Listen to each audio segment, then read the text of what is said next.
Hello, and welcome to the Outlier Podcast, the podcast for everyone who is interested in building better homes. My name is Anthony, and I am the founder and lead designer of Outlier, and I'm passionate about creating beautiful and high-performing homes. I sit down regularly to chat with industry experts to help educate Australians about the potential of creating healthy, comfortable, and energy-efficient homes. Whether you are looking to build your forever home, renovate your existing house, or simply eager to learn more, tune in every month wherever you get your podcasts. We hope you join us on this journey. This is episode 19, and in this three-part episode, we chat with David Dimovski from David Belle Design. David provides an honest account of designing and building his own family home to Passive Haus standard. We dive into the details of what makes this home different from a conventional constructed home, including the building fabric, assembly makeups, and how he used Passive Haus Planning Package, or PHPP, and WUFI to assist the design and value management. We conclude with some of the low moments, the feel-good moments, and what the future of industry may hold. Hi, Dave. Welcome. Really excited to have you on the podcast. I've had the pleasure of coming and visiting you and meeting you in person and having a guided tour of your own home that you've designed and built yourself. To start off with, can you please just tell our listeners a little bit about yourself and what you do? My name is Dave. Thanks for having me, Anthony. I really appreciate it. And it was good to catch up when you did head up my way the other week. Well, the other month, actually. It was quite a while ago. Yeah, it's been a little while now. So I'm, like I said, I'm David Dimovski. I run a small little drafting or building design firm in New South Wales, in Shell Harbour. We're about an hour south from Sydney. And we pretty much service the whole New South Wales regions from like Albury to Byron Bay. There's an old job in Dubbo that's kind of, I don't know where that job's up to at the moment. I haven't spoken to that client in a while. You like to go regional though? Yeah, I'll go regional, yeah. But I do have a job out in Dubbo. That's probably the furthest I've ever done. But yeah, we'll go anywhere, man. I haven't done interstate yet, but never say never. Oh, we could have a collaboration. We could, man. Yeah, the old what is it? Victorian New South Wales Derby. Perfect. Yeah. So one of the things that I thought was very unique about what we spoke about when you first reached out was that you're not only designed your own home, but you've decided to build it. So what made you want to go down that path or that journey? Well, it was when I started designing it, just a little bit prior to that, we sold a home, my wife and I, that we kind of built together.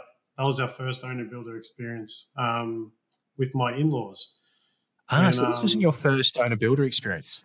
No, this is my second. So you tried that on the in-laws first, and then you just work out all the pieces. Well, it was good. There was kind of four of us going at it. It was back then. You could probably, dare I say, it was easier to get money, but there's funny things with owner-builder loans. You kind of need they only loan you up to 60%.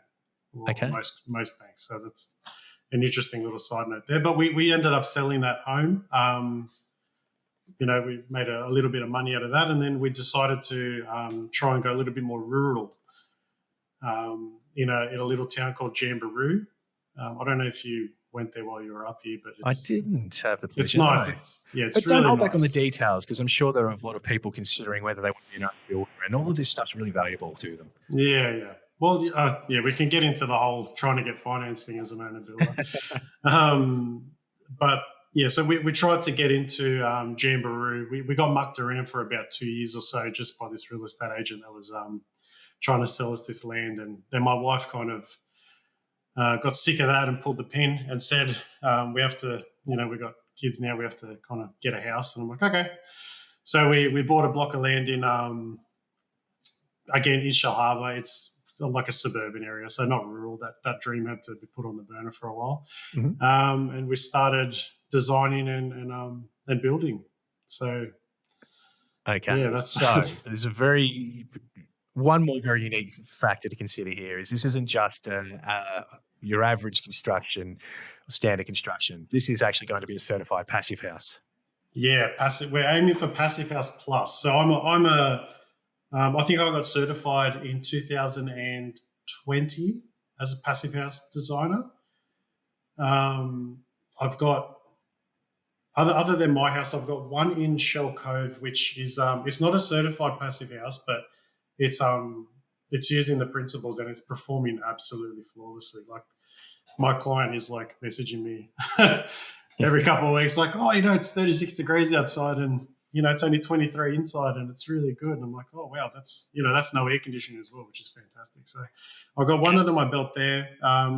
There's one in Mollymook that due to this industry, it's really hard to what's the word? Not keep momentum, but get into that construction phase lately, just with pricing and all that kind of stuff going up through the roof. So that might be on the back burner at the moment. Another one in Mollymook, and then we just got feelers out now to see if we can grab another high performance build. Yeah. So why choose Passive House for your own family home? Passive House kind of came around by just a little bit of Googling. It's a bit of an odd story, but we moved into a rental once we sold that house in Shell Cove. And it's not anymore, but it did have a bit of a cockroach infestation. Yep. And to the point where, like, middle of the night, there's just like two on the walls, and I just picked up the family and we went back to my in-laws' house. I was just like, nah, man, we're not staying here. Like, it's too much. So after getting that house fumigated and all that, it's all good now. But I was trying to figure out ways of keeping bugs out of your house, and Passive House showed up because it's virtually airtight, and everything's pretty much sealed. Like from the slab to the other side of the house and the slab, there shouldn't, in theory, be any openings for any bugs to come in. And I just so happened to click on that, and that kind of sparked it. And then you'd obviously remember this in Victoria when I think Victoria and New South Wales had those really bad bushfires. Yeah. Yep. We were sitting in that rental. We're still here now. 4 years later, it was only meant to be a 1 year thing, but anyway. Owner build a life. Yeah. God, it's killing me. And also a small business owner to top that off. So. Yeah, plus the family. Busy boy. But those bushfires, I remember just sitting in the living room going, it's no better inside than what it was outside. Like I was watching the news when news, and they're like, oh, we're warning locals to stay inside and blah, blah, blah. And I'm just I'm thinking in my head, like, the air inside is really bad. Like, it smells like smoke. Like, who are we kidding ourselves? It might be less bad. I don't know. But with building infiltration, like, once you know about it, whatever's outside it's going to come inside. It's just a matter of time. So I remember just sitting in the living room. I'm just watching the kids. At that time, we only had 2. And I'm like, I had a newborn Tommy and Amelia was about 3. And I was like, oh, God. I felt really bad. Like, not to say like I'm failing as a father, but it's like they're your kids and you really want the best for them. So that kind of got me back into Googling Passive House. And then we just made that commitment when we were getting mucked around by that real estate agent. Like, listen, we're going to buy this block of land and we're just going to go balls to the wall and do a Passive House pretty much. So, we're aiming for Passive House Plus. I looked at Premium, but I don't know I'm not even sure if anyone's actually done that on a residential building. I'm not sure. It probably may be something rural if you got like a lot of solar, but I'm kind of halfway. If you look at the PHPP, I'm halfway in between Plus and Premium. So it's performing well above Plus. That's great. Yeah. What I might get you to do, though, is break that down and walk us through the details of what Passive House is, what are the principles or what make it unique compared to conventional construction. Specific to my house? Tuning in may not be familiar with that. Yeah, no worries. Well, obviously the main seller is the bushfire smoke and the rodent and bugs infestation. We can get rid of that or rule them out. If anyone is curious, the bushfire smoke, there's a lot of ways to go about it, and there's a lot of different like filtration systems. But the nuts and bolts of it is in a passive house, you've got a heat recovery ventilation system. So that's basically exchanging the air within the home, and where instead of having a window open or multiple windows open, where it's just variable and you can't control it. I call that the dilution method. Because I believe that's the terminology the National Construction Code uses. Oh, do they? Yeah, we're not trying to exchange the air entirely. We're just trying to dilute it to an amount that's acceptable. Tolerable. Yeah, quote unquote. So we're trying to control the amount of air coming in and out. And that's basically the sole purpose of the HRV. And to combat the bushfire smoke, you can pair that up with a series of filtration. So I think from what I understand, and I'm literally just researching this yesterday to make sure I get the right one, but it's a charcoal filter and some type of HEPA. I think it was a H14. Don't quote me on the micron level that it has to filter to, but typically a HEPA and a carbon filter combined will get rid of your bushfire smoke. So I'm just kind of working out now how I can place that in my laundry so it's serviceable in a box and I can take them out when there's no bushfire smoke. I think that's what I have to do there's a bit to it, but I suppose that's why you and I are we're the building designers. We have to worry about it so the clients don't. Yeah, that's the exact system that we've implemented in projects. So HEPA filters are a little bit more expensive, and they're also really hard to get a hold of during previous few years for obvious reasons. So having that ability to sort of put it in when you just when you need to use it when there's bushfire smoke outside, and then remove it for most of the time, is it will also, in my experience, reduce the airflow slightly. Yeah. Apparently it's not that great for the HRV units. Like I suppose they can do it to a degree, but it's probably not something you want to run long term. Just if there's a bushfire warning and you can smell it, chuck it in. And if it's maybe a week or two, take it out. And I would potentially you could save those filters. Like they do last a long time, but those ones in the HRV, the F7 and the G4s. I'd just change them straight away. There'd be no point in keeping them. Well, while we're on the subject of ventilation, what other things have you implemented into your home? So it's based on the whole point of the home is to have a really good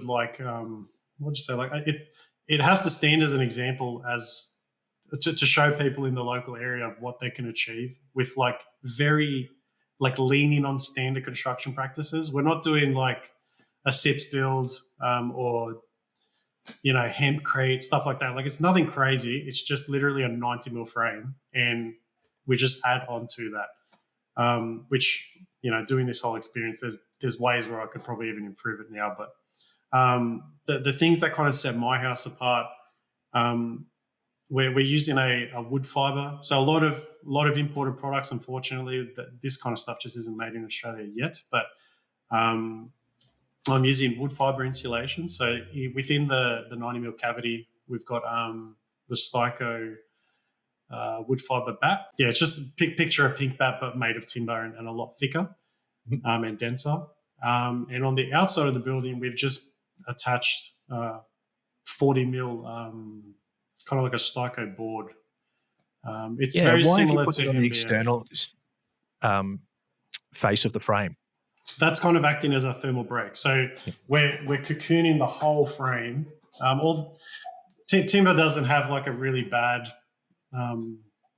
thermal conductivity. I think it's pretty good. So, but just to kind of get us over the line for the Passive House Plus, I added that 40 mil around to act as the thermal break. And there's a lot with this house that it's just I've done it because I want to. I don't think you have to go to this extent to achieve Passive House in my region. For those playing at home, I'm using a NARA climate data set. So NARA Sydney, very similar. Yep. I'm going to jump in for a second and just ask you to explain when you're referring to designing or how you've worked out or formulated what was required in your home as far as the thermal insulation goes.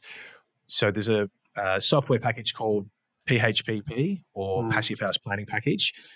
And that's what you're using right now to help you design your home's thermal specifications?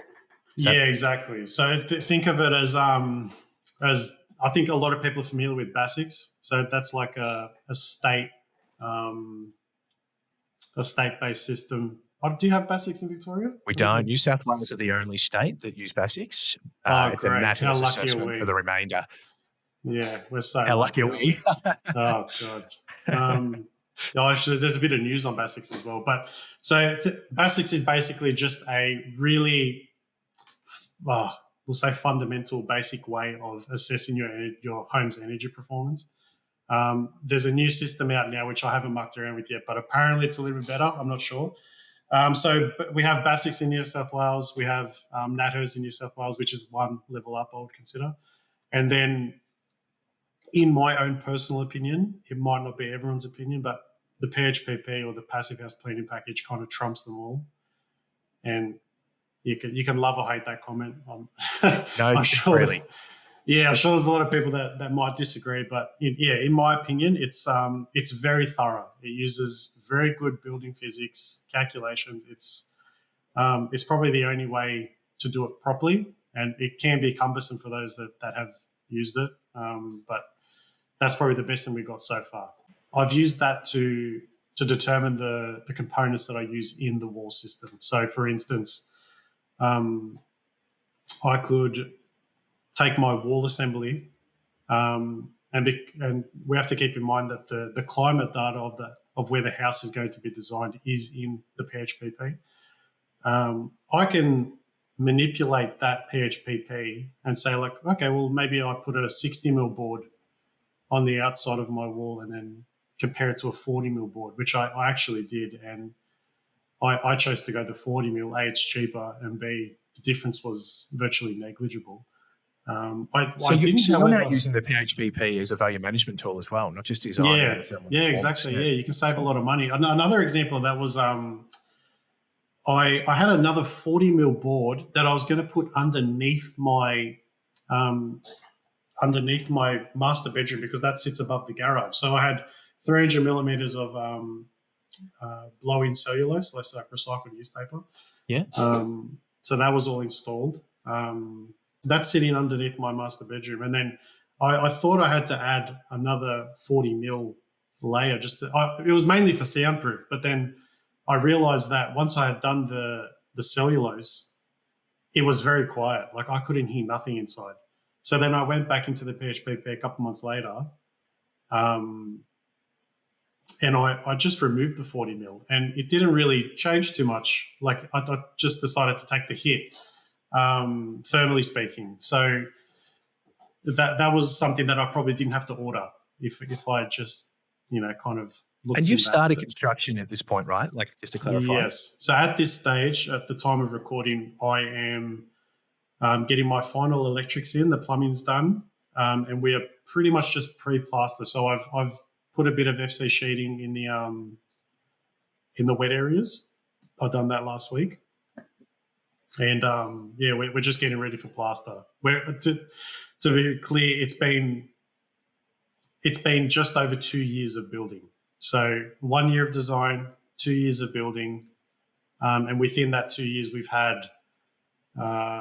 Is it El Nino? Is that the one with all the rain? My best mate. That was about 5 months of rain, so not much happened there. So physical building, about a year and a half. As well as running a business and the family as well. So squeezing it by yourself. That's pretty impressive. Yeah.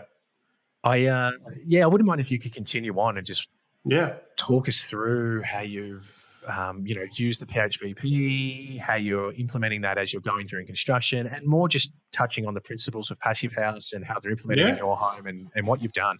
So I did want to circle back to the ventilation because there was one more thing that you mentioned when we talked that caught my interest. And there's a question that we get a lot, and that is, do I have to use a recirculating rain chute, or can it be ducted directly outside? So maybe you could touch on that, and then we can move forward. I can definitely weigh in on this. Again, probably an unpopular opinion in the Passive House community, but I just think it is best to get anything you're cooking or combusting inside or whatever, get it out of your house. So that's my personal preference.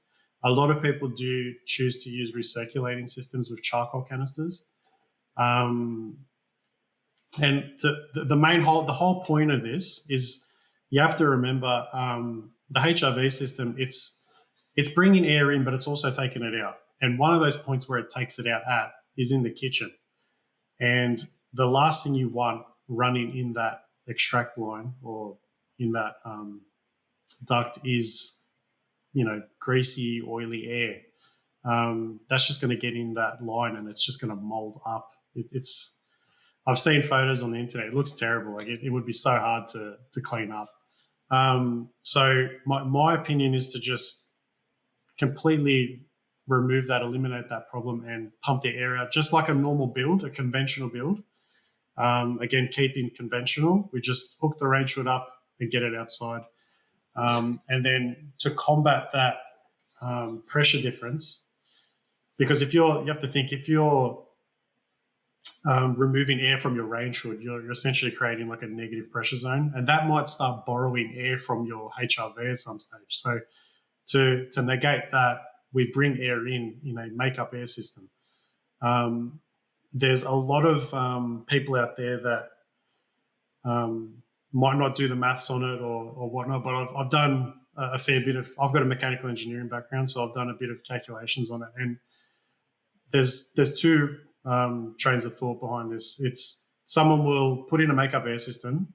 They will just leave an open passive hole and hope that negative pressure kind of lets that in. That doesn't really work, because let's just say you've got a 200 millimeter hole extracting air from your range hood, and this is super nerdy, but you would possibly need about 5 or 6 200 mil holes to have that made up for. So in my experience and my advice to anyone doing this, look at like a Wisp air system. They make a ready-to-go plug-and-play make-up air system. That in theory, like when you're looking at like the calculations behind it, you want to do a 1-to-1 extract intake. So if you're moving 1,000 meters cubed, you want to be pulling in 1,000 meters cubed with another fan blowing in the opposite direction.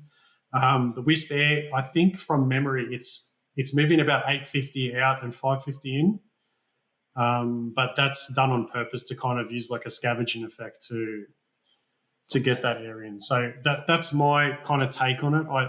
I really do suggest that people kind of get the spent area. And I think there might be something, if I'm not mistaken, in the NCC coming up about that. Am I right there? Yeah, I'm not familiar with anything that's actually going to be incorporated into it, but it's certainly being discussed and advocated for. Yeah, okay, fair enough. It might become a problem in like maybe like a multi-res or like flat buildings. Like a lot of them usually have recirculating. Yep. Yeah, I don't know if someone wants to do a big passive house like that. That might be an issue, but I suppose anything's possible if you throw enough money at it, really, isn't it? Well, we can solve a lot of problems with that, but yeah, the great thing is that's probably not been your approach. Nah, yeah, unfortunately. A lot of yeah. Is there anything else regarding the ventilation that you'd want to talk about? Maybe we could move to the external ventilation strategy, if you like. I've actually started running the HRV last week, so I had to put in a couple of lines in from because I'm putting in the ceilings to the bathrooms, and so far it's not that complicated. So I think a HRV prices vary. So I'm using a Stibble Eltron system, and I'm installing it myself. So for those of you that don't know, I'm an automotive mechanic by trade, so I'm handy, I suppose. That's probably the term for it. And I've done a bit of construction like throughout my life. So I decided to just give it a go and start installing it. And they're not that complicated.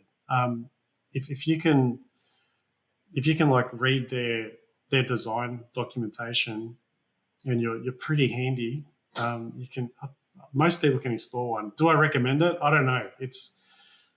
You have to have some type of background to be confident in doing it. But so far I'm going all right. It's pretty straightforward. Yep. I mean, they have to be commissioned as well. Yeah, so that's one thing that I've added. So the supplier of my HRV system. The agreement was he'd just supply the unit, I'd install it, and then he'd come and commission it. I because I'm a little bit like that. I do like to just have a bit of research behind me, and I did research what's involved in commissioning it. And it's not too complicated for someone that's got an idea, but that was the agreement. So we'll just leave that. Yeah, there. great. I'm happy to concede that one. So while on the topic of ventilation, I feel like this is my favourite topic at the moment. I love a good interior or internal ventilation strategy. And I feel as though most people aren't as familiar with that as the external. But in your home, like, how have you worked an external ventilation strategy into the design? The built-in envelope, user aware, it's a 90mm stud, a 40mm board on the outside. We've wrapped the whole building in Extasana, so that whole slab to slab detail is all done very meticulously as well. And then when I say we, it's me and my dad. So my dad's been helping on and off when he can. So we fixed a 35mm timber batten, just like a 70-35, found the studs, attached it on, and that was acting as our ventilated cavity. On the internal, I don't know if you'd call, there is a service cavity. More so the HRVs doing the heavy lifting internally, but externally, you've got that continuous ability for moisture to be dried via airflow in those cavities. So so down at the bottom, at the bottom of that wall system where that cavity begins, I used I'm not sure the material. It's kind of like a core fluid batten. It's a VB20. It's called. Mm-hmm. It's just, think of like a plastic mesh little batten that you attach horizontally at the bottom of your wall. And that acts as like a little grill. So the air is just passing up there. I think it's through convection is the act of that type of heat dissipation. Solar gain, it will. Yeah. Yeah, exactly. So the warm air will kind of go through there, up over the roof, and then out into the ridge, or straight up into the wall, depending on what part of the building. But the whole purpose of that is just to, I don't think a lot of people are aware of how much moisture is in your building and in your wall systems. Like it's liters and liters and liters. And that just gives that a chance to travel from the outside or inside out, come out, up that ventilated cavity, and just dry out. The biggest thing for a building is being able to dry out. Anything can get wet, but if it can't dry out, then you're just going to run into problems. Like that's just, wood rot and a lot of headaches. So there was a lot mold, of like, mold. Mold. You don't want, that's gaining traction these days. But you don't want that kind of stuff. It's super detrimental. And I've even seen a lot of conventional builders lately add in some type of batten. I don't know if you've noticed it down in Victoria, but when I drive around here, that it's not great, but they'll attempt to put their sarking on that, that aluminium foil stuff, put it on, and they might use like a 19mm ply ripped down in strips or something. So there is some attempts there. I've also seen James Hardie come out with a timber batten recently. Yeah, I think they have it in the specifications for some of their claddings now to use their proprietary batten system. Yeah. Well, they've got a horizontal one with channels notched out. I don't know if you're obviously friends with Hamish from Sanctum Homes. Recently, he cut one. I think he got the timber himself and he kind of grooved it out himself. And I just thought, James Hardie, they sell those now, so maybe he could have saved himself some hassle. Hamish is a legend anyway, so. He's very, very knowledgeable, and he's all over this. So he's a legend. He's the best. So does that you mentioned the ventilate cavity continues onto your roof now as well? Yeah. So there's continuous wrap. So just to go back as well and clarify, when you refer to Extasana, that's a Proclimer weather-resistive barrier completely wrapped around the home, and then that continues up onto the roof. And now you're using a Proclimer Mento or roof. I actually use the Adhero. So on roofs that are, I think it's less than 5 degrees, they recommend to actually adhere the membrane onto it. So basically, it's not super hard, but it is very time consuming and it takes a lot of effort to do. So my roof system is built up using 300mm I-joists as the rafters. So I span them across the whole building. We pumped them full of the cellulose, and then on top of that, I used a 15 millimeter structural plywood and just covered the whole roof. Both systems, about 200 square meters. And then I purchased about 7 or 8 rolls of ProClimate Hero. So they come in about a 1.5 by 50 meter, I think it was. And we just rolled them out continuously. It took about, I'd like to say best part of a week and a half. That was a big job. Because you're basically, you're building a floor system. You know what I mean? So that house has 3 floor systems, just 2 are on a 2-degree pitch. But getting back to what I was saying, anything below a 5-degree pitch, you need to use the Hero. So that was the whole purpose of gluing it down. Beyond that, we introduced the 45 millimeter ventilated cavity using the 70-45 batted. And then on top of that, just more components. Again, I think the best takeaway from designing and building your own home is I've thought of ways to kind of like simplify their systems now for the homes I design and just so like my clients don't have to go through this kind of stuff. So there's a lot of value in designing and actually building or executing a build yourself, because it's a crazy learning experience, man. You learn so much. You make so many mistakes. Yeah, I've always thought that getting onto the construction side and seeing how things go together is the best thing you can possibly do as a designer. Yeah, number one. Like that whole thing, when you think about it, so one little decision to use the 300 millimeter rafters and also to keep my box gutters out of the building envelope. So for those of you that don't know, there's a typical box gutter detail is it basically sits inside your house, which it's a really stupid way to build something, like especially a box gutter. They have this like really bad reputation for being unreliable. But if you build them properly, they're fine. They're bulletproof. Like my box gutters are bulletproof. They're never going to leak. And I won't even touch wood. Like they're bulletproof because they're located outside of my building envelope.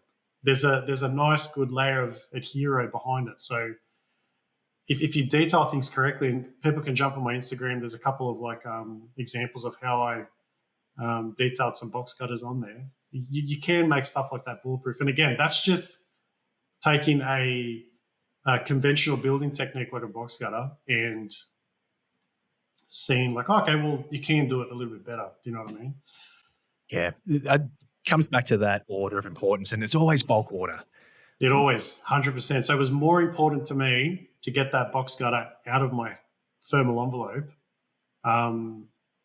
than to save money on my roof structure. So that 45 mil batten was just the beginning. Now, because my minimum depth box gutter is 150 mil, I have to now prop up my roof 150 mil. So then I use the Z purlin, like an industrial, that's what it's called, a Z purlin. They're like 6 meter legs, and that just adds to the complexity. If you show this to a normal builder, like a couple of them have come on site, not just conventional builders, and they think it's crazy.